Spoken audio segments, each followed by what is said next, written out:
அரசாங்கமும் 2021 வாங்கி கடன் 4,85,000. 2021 2025 வரை திராவிட முன்னேற்ற கழக அரசு வாங்கி கடன் 5 லட்சம் கோடி.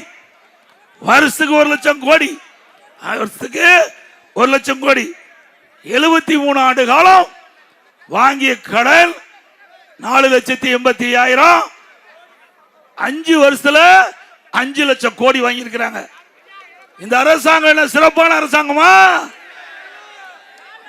நம்ம எல்லாம் கடன்காரனாக்கிட்டார். ஸ்டாலின் ஆட்சிக்கு வந்து, ஸ்டாலின் முதலமைச்சரா வந்து தமிழ்நாட்டு மக்களை கடன்காரனாக்குனதுதான் இந்த ஆட்சியுடைய சாதனை. வேற என்ன சாதனை பண்ணீங்க? எதுவுமே இல்ல.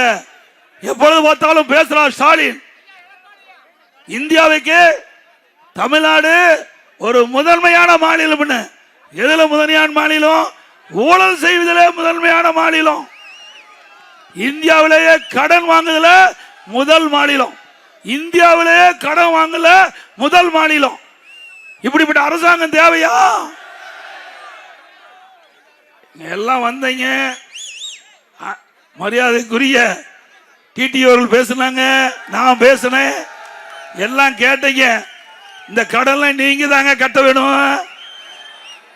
ஸ்டாலின் வாங்கின கடன் பூரா நான் உட்பட, மரியாதைக்குரிய டிடி உட்பட இங்க வந்திருக்கிறீங்க அத்தனை பேரும் கடன்காரனாக்கிட்டாரு ஸ்டாலின்.